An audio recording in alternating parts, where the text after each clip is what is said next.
முதல எழுத்தெல்லாம் ஆதி பகவன் முதற்றே உலகு. அகர முதல எழுத்தெல்லாம் ஆதி பகவன் முதற்றே உலகு. கற்றதனால் ஆய பயனன்கொள் வாளறிவன் நற்றால் தொழார் எனின். வேண்டுதல் வேண்டாமை இலானடி சேர்ந்தார்க்கு ஆண்டும் இடும்பை இழ. தனக்கு ஓமை இல்லாதான் தாழ் சேர்ந்தார்கல்லால் மனக்கவலை மாற்றல் அரிது. பொறிவாயில் ஐந்தெழுத்தான் பொய்தீர் ஒழுக்கம் நெறி நின்றார் நீடு வாழ்வார். பிறவிப் பெருங்கடல் நீந்துவர் நீந்தார் இறைவன் அடி சேராதார். அறத்தின் வழியை காட்டிய வள்ளுவ பேராசான் பொருட்பாலிலே ஒழிபியல் என்ற தொகுதியின் கீழ் 98வது அதிகாரமாகிய பெருமை சென்ற அதிகாரத்திலே மானம் என்ற மானத்தை குடிப்பிறந்தார் நல்ல குடிப்பிறந்தவர்கள் எப்படி காப்பார்கள் என்பதை கூறிய வள்ளுவ பெருந்தகை இப்பொழுது பெருமை என்ற தலைப்பிலே நமக்கு சில அறிவுரைகளை கூறுகிறார். யார் பெருமை பெறுவார்கள், யார் சிறுமை அடைவார்கள் என்பதை பற்றி விளக்குகிறார். என்ன சொல்கிறார் என்பதை காண்போம். ஒளியொருவருக்கு உள்ள வெறுக்கை இனியொருவருக்கு அச்சிறந்து வாழ்தும் எனல். ஒருவருக்கு பெருமை பிறரால் செயற்கரியவத்தை செய்வேன் என்னும் மன ஊக்கமே இழிவானது. அதனை செய்யாமலே உயிர் வாழ்வேன் என்று நினைப்பதாகும். பிறப்போக்கும் எல்லா உயிர்க்கும் சிறப்பொவ்வா செய்தொழில் வேற்றுமையான். இதுதான் எல்லாரும் வள்ளுவன் சொல்லிட்டார். வள்ளுவர் பிறப்போக்கும் எல்லா உயிருக்கும்னு அதை மாத்திரம் சொல்லுவாங்க. அதுக்கு பின்னால் உள்ளதை சிறப்பொவ்வா செய்தொழில் வேற்றுமையான். எல்லா மக்கள் உயிருக்கும் பிறப்பியல்பு சமமானதே. தொழில் வேறுபாட்டால் பெருமை சிறுமை என்னும் சிறப்பியல்கள் தாம் ஒருபோதும் ஒத்திருப்பதில்லை. அப்போ ஒவ்வொருத்தரும் ஒவ்வொரு தொழிலை ஏற்றுக்கொள்கிறார்கள். அதனால் அந்த பிறப்பை வைத்து அவர்கள் உயர்ந்தவர் தாழ்ந்தவர் சொல்லதில்லை. அவனுடைய செய்யக்கூடிய தொழிலை செய்யக்கூடிய செயலை வைத்து அவனை மதிப்பிடுவார்கள். அடுத்த வரியில் அதுக்கு விளக்கம் சொல்லுவார். மேலிருந்தும் மேலல்லார் மேலல்லர், கீழிருந்தும் கீழல்லார் கீழல்லர். செயற்கரிய செய்யாத சிறியவர் உயர்ந்த ஆசனங்களிலே வீற்றிருந்தாலும் பெரியவர் ஆகார். ஒரு பெரிய ஆசனத்தில் ஒரு பெரிய பதவியில் இருக்கார். அந்த பதவியில் இருக்கிறவர் செயற்கரிய காரியங்களை செய்யணும். அப்போத்தான் அவர் பெரியவர்னு ஆகும். அதே நேரத்தில் அச்செயல்களை செய்த பெருமையினர் தரையில் நின்றாலும் சிறியவர் ஆவார். ஒருத்தன் உயர்ந்த பதவியில் இருக்கான், ஒருத்தன் தாழ்ந்த பதவியில் இருக்கான். இந்த உயர்ந்த பதவியில் உள்ளவன் நல்ல செயற்கரிய காரியங்களை செய்தால்தான் அவனுக்கு அதற்குரிய பெருமை கிடைக்கும். கீழ்நிலையில் ஒருத்தன் இருக்கான், அவன் தன்னுடைய நிலைக்கு மீறி சக்திக்கு மீறி நல்ல விஷயங்களை செய்தான் என்றால் அவன் கீழ்நிலையில் இருப்பதால் அவன் கீழானவன் என்று சொல்லிவிட முடியாது. அதான் மேலிருந்தும் மேலல்லார் மேலல்லர், கீழிருந்தும் கீழல்லார் கீழல்லவர். அடுத்தது, ஒருமை மகளிரே போல பெருமையும் தன்னைத்தான் கொண்டொழுகின் உண்டு. கவராத மனத்தையுடைய மகளிர் நிறையிலே வழுவாமல் தம்மை தாமே காத்து ஒழுகுதலைப் போல பெருமைக்கும் தன்னைத்தானே காப்போனிடமே உள்ளதாகும். ஒரு பெண் தன்னுடைய பெருமையை, குலப்பெருமையை அல்லது மானத்தை எவ்வாறு காத்து கொள்கிறாளோ அதே போன்று ஒருவன் தன்னுடைய பெருமையை தனதாக அதை காப்பவனிடம் இருக்கும். பெருமை உடையவர் ஆற்றுவார் ஆற்றின் அருமை உடைய செயல். பெருமை உடையவர்கள் தாம் வறுமையான போதும் பிறரால் செய்வதற்கு அருமையான தம் செயல்களை விடாமல் செய்து முடிக்கும் வலிமை கொண்டவராவார். அது பெருமையாக இருக்கக்கூடியவர்கள் தான் சக்தியற்ற நிலையில் கூட தன்னுடைய பெருமையை குலைய விட மாட்டார்கள். சிறியார் உணர்ச்சியுள் இல்லை பெரியாரை பேணிக் கொள்வோம் என்னும் நோக்கு. இத்தகையவரான பெரியோரை வழிபட்டு அவர் இயல்பை நாமும் அடைவோம் என்னும் நல்ல நோக்கம் மற்ற சிறியார் மனதில் ஒருபோதும் உண்டாகாது. அதாவது சிறிய எண்ணங்கள் கொண்டவர்களுக்கு பெருமை என்பதன் பொருள் புரியாததனால் பெரியோரிடத்தில் பணிந்து அவர்களுடைய வார்த்தைகளை கேட்போம் என்ற எண்ணம் உண்டாகாது. இறப்பே புரிந்த தொழிற்றாம் சிறப்புத்தான் சீரல்லர் கற்படின். தகுதியான பெரியாரிடம் அமைந்திருக்கும் சிறப்பு பொருந்தாத சிறியவர்களிடத்தேயும் சேருமானால் தகுதியை விட்டு தருக்கினிடத்தே அவரை செல்ல செய்யும். அதாவது பெருமைங்கிறது அதுக்கு உரியவன்கிட்ட போய் சேரணும். இல்லாதவனிடம் அந்த பெருமை போய் சேர்ந்தால் அவனே தன்னைத்தானே தற்பெருமை அடிச்சுக்கலாம், அல்லது சில பேர்களை வைத்து புகழச் சொன்னால் அந்த பெருமை என்ற வார்த்தைக்கே அர்த்தம் இல்லாமல் போய்விடும். பணியுமாம் என்றும் பெருமை சிறுமை அணியுமாம் தன்னை வியந்து. நான் இப்போ சொல்ல அடுத்த வார்த்தையில் விளக்கம் சொல்வார். பெருமை உடையவர் தருக்கீறாமல் பணிவாகவே நடந்து வருவார்கள். மற்ற சிறுமை உடையவரோ எப்போதும் தம்மை வியந்து புனைந்து பேசி வருவார்கள். போன இது சொன்ன இதுக்கு இதில் சொல்கிறார். பெருமை என்பது என்னன்னு கேட்டால் தன்னைத்தானே புகழ்ந்து கொள்ளுதலோ அல்ல தன்னை சேர்ந்தவர்களை வைத்து தன்னை புகழ்ந்து மகிழ்ச்சி அடைவது அல்ல. அப்போ என்னென்னு பெருமை என்பது இயல்பாகவே அமைந்து விடும். ஒரு நல்ல காரியத்தை செய்தால் அவர்களுக்கு பெருமை தானாகவே வந்து விடும். இவர்களுக்கு போய் யாரையும் நான் அந்த காரியம் செய்தேன் என்னை புகழணும்னு சொல்ல வேண்டியதில்லை. அப்படிப்பட்டவர்கள் சிறியவர்கள் என்ன பண்ணுவார்கள்னா தானும் தன்னை புகழ்ந்து கொண்டு தன்னை சேர்ந்தவர்களையும் புகழ வைத்து அதில் சந்தோஷம் அடைவார்கள். அது பெருமை கிடையாது. பெருமை பெருமிதம் இன்மை சிறுமை பெருமிதம் ஊர்ந்து விடல். பெருமை குணம் ஆவது காரணம் உள்ள போதும் தருக்கின்றி அமைந்திருத்தல். சிறுமை குணமானது பெருமையற்ற போதும் சுருக்கி முடிவில் நின்று விடலாகும். பெருமைங்கிறது என்னென்னா நிலைத்து நிற்கும். அற்றம் மறைக்கும் பெருமை சிறுமைதான் குற்றமே கூறிவிடும். பெருமை உடையவர் பிறரது மானத்தை பேசி அவமானத்தை மறைப்பார்கள். சிறுமை உடையவரதோ பிறவரது குணத்தை மறைத்து குற்றத்தையே கூறுவார்கள். இது அருமையான கருத்து. ஒருத்தர் பெருமைக்குரியவன்கிறத எதை வைத்து நிர்ணயம் செய்யலான்னா அவனுடைய பேச்சை வைத்து நிர்ணயம் செய்யலாம். ஒருவன் மற்றவர்களுடைய குணத்தை பெரிதுபடுத்தி பேசி குற்றத்தை தவிர்த்தார்கள் என்றால் அவர்கள் பெருமைக்குரியவர்கள். அப்போ சிறுமைக்குரியவர் யார்னா பிறருடைய குற்றத்தை விரிவாக பேசி அவருடைய குணத்தை சொல்ல மறுப்பவர்கள் அல்லது அதை மறைப்பவர்கள் சிறுமை உடையவர்கள். இதான் வள்ளுவன் கொடுக்குற டெஃபினேஷன் பெருமைக்கும் சிறுமைக்கும்.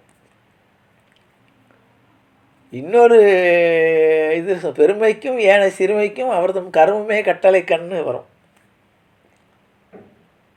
அவர்களை செய்யக்கூடிய காரியங்களை வைத்துத்தான் ஒருத்தர் பெருமை உள்ளவர்கள் சிறுமை உள்ளவர்கள்னு சொல்லலாம். பெருமைக்கும் ஏனைய சிறுமைக்கும் அவர்தம் கர்மமே கட்டளைக்கல் என்று ஒரு பழமொழி உண்டு. சரி, இதுக்கு புராணத்தில் என்ன உதாரணம் நம்ம கொஞ்சம் யோசிச்சு பார்ப்போம். ஹரிச்சந்திரன் நமக்கு தெரியாது. ஹரிச்சந்திரன் நம்ம யாரும் பார்த்தது இல்லை. அந்த பரம்பரையில் நம்ம வரவும் இல்லை. ஏதோ ஒரு யுகத்தில் வாழ்ந்த ஹரிச்சந்திரனை இன்றைக்கு நாம் உண்மைக்கு உதாரணம் சொல்லும்போது ஹரிச்சந்திரன் என்று சொல்கிறோம். ஏனென்றால் ஹரிச்சந்திரன் எந்த நிலையிலும் தன்னுடைய நிலை அவன் அரசனிலிருந்து தன்னுடைய வாக்கை காப்பாற்றுவதற்காக அரச போகத்தை துறந்து ஒரு காட்டிலே வெட்டியானாக இருந்து கொண்டு வேலை பார்க்குறான். அப்போ கூட இப்போ முதல்ல அரச தர்மத்தை காப்பாற்றினான். இப்போ அவனுடைய அதான் சொன்னார், இருக்கக்கூடிய நிலையை வைத்து ஒருவனுடைய பெருமை கிடையாது. அவன் இப்போ கீழ் நிலைக்கு வந்துட்டான். யாராக இருக்கான்? ஒரு வெட்டியானாக இருந்து கொண்டு சுடுகாட்டிலே பிணங்களை எரிக்கக்கூடியவனாக இருக்கான். அப்பொழுது கூட அதற்குண்டான தர்மத்தை அவன் பேணி காக்கிறான். அதனால தான் அவன் இருக்கக்கூடிய நிலையை வைத்து ஒருவனுக்கு பெருமை வந்து சேராது. அவனுடைய செயலை வைத்து, தன்னுடைய மனைவியே தன்னுடைய குழந்தையை எரிக்க வந்த போது கூட, நீ வாய்க்கரிசி கால் பணம் முழத்துண்டு கொண்டு வந்தால்தான் நான் அதை எரிப்பேன், ஏனென்றால் என்னுடைய தொழிலுக்கு நான் துரோகம் செய்ய மாட்டேன். அதான் அவன் பெருமை. அடுத்தாப்போல் கர்ணன் கேட்கவே வேண்டாம். நான் உயிர் இருக்கும் வரை தர்மம் செய்வேன் என்று சங்கல்பம் எடுத்துக்கிறான். கேட்டவர்களுக்கெல்லாம் தர்மத்தை செய்கிறான். அதுக்கு பல கதைகள் உண்டு, நான் ஏற்கனவே சொல்லியிருப்பேன். தர்மம் செய்வதை இயல்பாக கொண்டவன். பெருமைக்காகவோ அல்லது தன்னை பாராட்ட வேண்டும் என்று அவன் தர்மம் செய்யலை. தர்மம் செய்வது அவனுக்கு ஒரு இயல்பாக அமைந்ததாகிவிட்டது. முதல்ல செய்யும்போது தர்மம் சந்தோஷத்தில் பண்ணுறான், உதவி பண்ணணும்னு. அதை இயல்பாக ஆக்கி கொண்ட பின்னால் அவனுடைய தர்மம் அவனை காக்கிறது. அப்போ பகவானாகிய கிருஷ்ணன் அவனிடம் கையேந்தி நிற்கிறான். எந்த இடத்துல? போர்க்களத்தில். தன்னுடைய ஆயுதங்களை எல்லாம் இழந்து உயிர் போகக்கூடிய நிலைமையில் கிருஷ்ணன் வந்து நிற்கிறான். என்ன உடனே கர்ணன் என்ன சொல்லலாம் தெரியுமா? அதான் பெருமைங்கிற இதில் எது பெருமை என்றால், தான் ஏற்றுக்கொண்ட காரியத்தை, உயர்ந்த லட்சியத்தை உயிர் இருக்கும் வரை கடைப்பிடிப்பது தான் பெருமை. ஏதோ சந்தர்ப்பம் வந்தால் நான் உதவி பண்ணுவேன், என்னால் முடிஞ்சால் செல்வேன்கிறது பெருமை கிடையாது. அது எல்லாரும் செய்வார்கள். அதை கடைசி வரை, தன்னுடைய மூச்சு இருக்கும் வரை தான் செய்யக்கூடிய நல்லவற்றை, உயர்ந்த காரியங்களை விடாமல் செய்வது தான் பெருமைக்குரியவர்கள். நான் நல்லா இருக்கும்போது உதவி பண்ணுவேன், இப்போ எனக்கே இல்லை அப்படின்னு சொல்வது பெருமைக்குரியவர்கள் சாதாரணமானவர்கள். தன்னுடைய நிலை தாழ்ந்தாலும் தன்னுடைய கொள்கையை விடாமல் இருப்பவர்கள். அதான் மானம் பெரியதென்று வாழும் மனிதர்களை மான் என்று சொல்வதில்லையா, தன்னை தானும் அறிந்து கொண்டு ஊருக்கும் சொல்பவர்கள் தலைவர்கள் ஆகவில்லையா. அப்போ எந்த நிலையிலும் தன்னுடைய பெருமையை தான் சொல்ல வேண்டியதில்லை. அதுதான் அழகாக சொல்கிறார். மற்றவர்கள் சொல்ல வேண்டும் என்று விரும்புவதும் இல்லை, அது இயல்பாகவே இருக்கும். அவர்கள் பெருமைக்குரியவர்கள். இப்போ சிறுமைனா என்ன?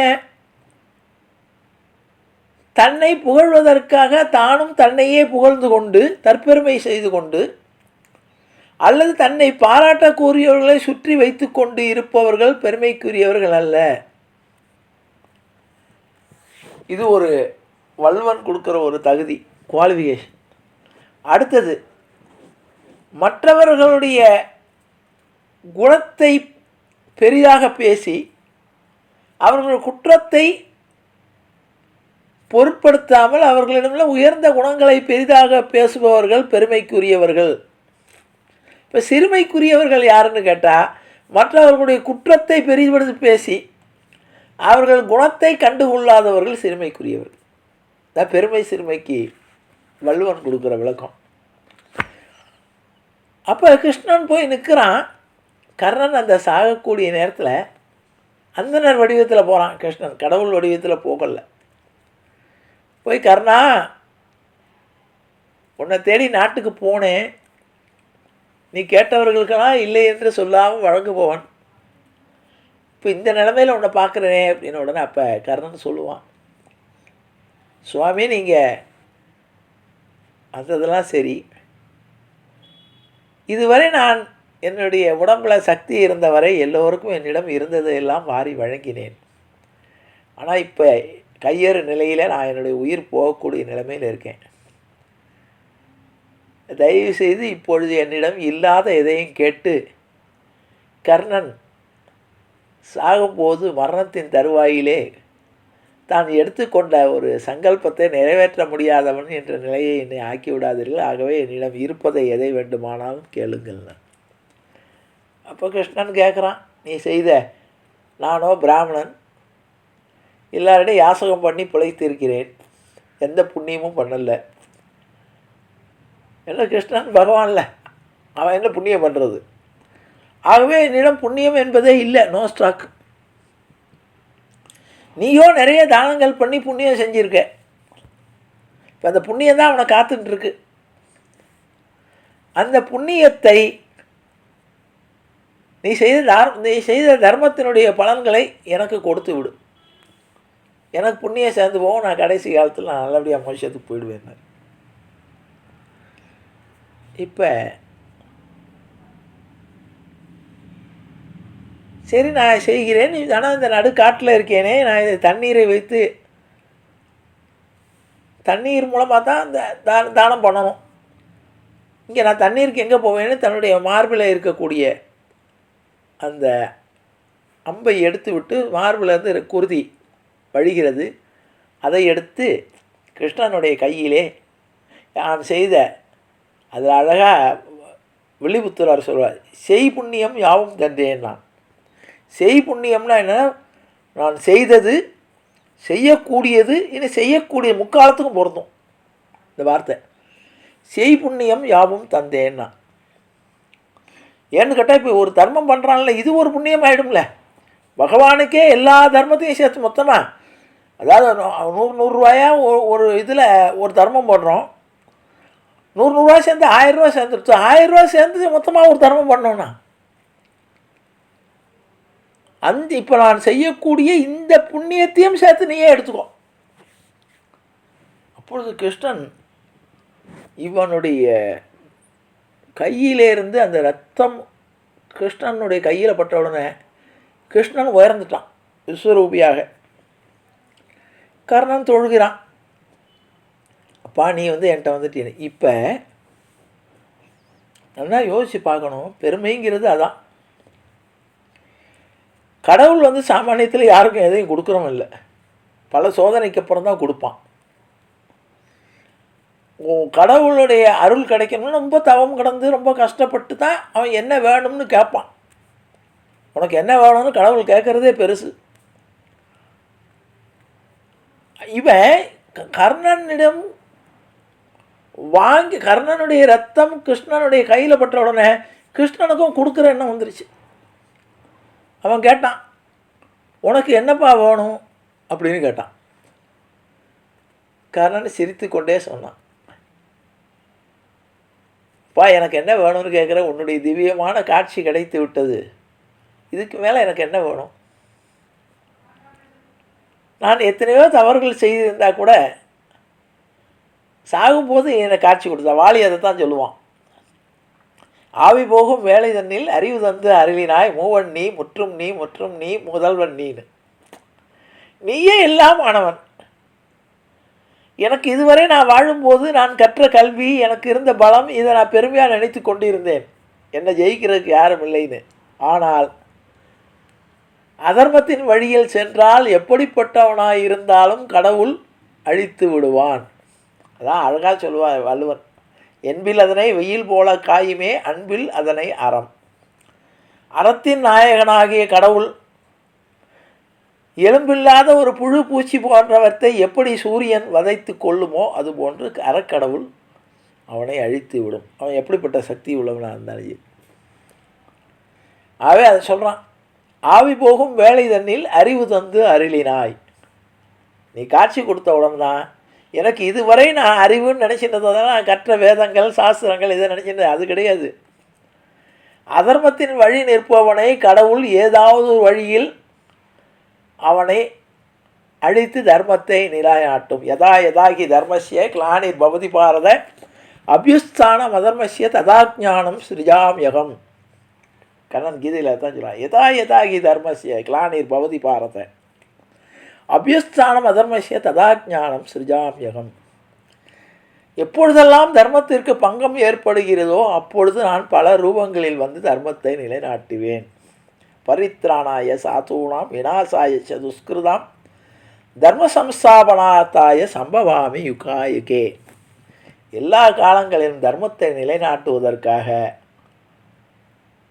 சாதுக்களை, அதாவது ஆதரவற்றவர்களை காப்பதற்காக, பரித்ராணாய சாதூனாம் விநாசாய துஷ்கிருதாம், துஷ்டர்களை வதம் செய்வதற்கு நான் எல்லா யுகங்களிலும் ஒவ்வொரு வடிவங்களில் வடிவெடுப்பேன். இப்போ அதை கர்ணன் கேட்குறான், எனக்கு நீ காட்சி தந்து விட்டாய், இனிமேல் எனக்கு என்ன வேணும்? ஆனாலும் ஒன்று கேட்கிறேன் கிருஷ்ணா,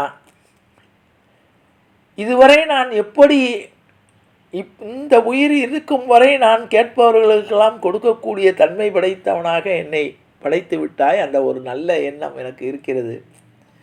இனி எத்தனை பிறவி எடுத்தாலும் நான் என்னிடம் வரக்கூடியவர்களுக்கு உதவி செய்யக்கூடிய, இல்லை என்று சொல்லாமல் உதவிக்கூடிய மனதை எனக்கு கொடுக்க வேண்டும்னு கேட்டான். அதனால தான் இன்றைக்கும் யாராவது ஒருத்தர் தர்மம் செய்கிறார்கள் என்றால் கர்ணப்பிரபுன்னு சொல்கிறோம். இவனுக்கும் கர்ணனுக்கும் சம்மந்தமே இருக்காது. ஆனால் கொடுக்கக்கூடிய எண்ணங்கள், உதவக்கூடிய எண்ணங்கள், பிரதிபலன் பார்க்காமல், பாராட்டை எதிர்பார்க்காமல், இதான் குறிச்சிக்கணும். சும்மா கொடுத்தா மாத்திரம் போடாது. பிரதிபலனை எதிர்பார்க்காமல், நம்மை பாராட்டுவார்கள் என்று எதிர்பார்க்காமல் இயல்பாக தர்மம் செய்பவர்கள், அவர்களெல்லாம் கர்ணப்பிரபுன்னு சொல்கிறோம். சும்மா கொடுத்துட்டதுனால கர்ணன்னு சொல்ல முடியாது. அந்த மனப்பான்மையோடு கொடுக்கணும். இதை கொடுத்தா நமக்கு பலன் கிடைக்கும், புண்ணியம் கிடைக்கும் என்று செய்வது அது வேறு. நிஷ்காமிய கர்மான்னு பேர். எந்த வகையான பிரதிபலனையும் எதிர்பார்க்காம ஒரு இயல்பாக செய்யக்கூடிய காரியங்கள் பெருமையை தரும் என்ற வகையிலே அப்படிப்பட்ட பெருமை படைத்தவர்கள் எல்லா காலத்திலும் பேசப்படுவார்கள். எத்தனை யுகத்தில் இப்போ நம்ம கர்ணனை பற்றி பேசுகிறோம், ஹரிச்சந்திரனை பற்றி பேசுகிறோம், அல்லது பல பெருமைக்குரியவர்களை, மகான்களை பற்றி பேசுகிறோம் என்றால் அவர்கள் நம்முடைய காலத்திற்கு அப்பாற்பட்டவர்கள். ஆனாலும் அவர்கள் பெருமை இன்று வரை நிலைநிறுத்தியிருக்கிறது என்றால் அதற்கு காரணம் அவர்களுடைய பெருமை என்பது அவர்களால் உருவாக்கி கொண்டதல்ல. அவர்களுடைய பெருமை என்பது அவர்களுடைய செயல்களால். அதுதான் சொல்லும்போது சொன்னார், சிறியவர் பெரியவர் என்பது அவர் இருக்கக்கூடிய நிலையை பொறுத்து அல்ல. மேல்நிலையில் இருந்தாலும் பெருமையான செயல்களை செய்யாதவர்கள் சிறியவர்கள் தான். கீழ்நிலையிலே இருந்தாலும் பெரிய செயல்களை செய்தவர்கள். கர்ணன் பெரிய அரசன் கிடையாது, சாதாரண அங்க தேசத்துடைய சின்ன அரசன் தான். எத்தனையோ பேரரசர்கள்லாம் இருந்திருக்காங்க. அவர்களுக்கு கிடைக்காத பெருமை கர்ணனுக்கு கிடைத்தது என்றால் அவனுடைய செயல் தான் என்பதை கூறி நிறைவு செய்கிறேன். ஜானகி காந்த ஸ்மரணே. ஜெய் ஜெய ராமராம் சத்குரு மகாராஜ் கி ஜெய், ஆஞ்சநேய மூர்த்தி கி ஜெய். அறியாத பிள்ளைகளோ அன்பினால் உந்தன்னை சிறுபேரழைத்தனம் சீறி அருளாத இறைவான் ஈதாராய் பறையலோரம்பாவாய். எற்றைக்கும் ஏழேல் பிறவிக்கும் உந்தன்னோடு உற்றோமே ஆகும் உனக்கே நாம் ஆட்சிவோம். மற்ற நம் காமங்கள் மாற்றையிலோர் எம்பாவாய். செங்கன் திருமுகத்து செல்வத் திருமாலால் எங்கும் திருவுருள் பற்றி என்புரோர் எம்பாவா. ஹரே ராம ஹரே ராம ராம ராம ஹரே ஹரே. ஹரே கிருஷ்ண கிருஷ்ண கிருஷ்ண ஹரே ஹரே. கோவிந்த நாம சங்கீர்த்தனம் கோவிந்தா ஹரி கோவிந்தா.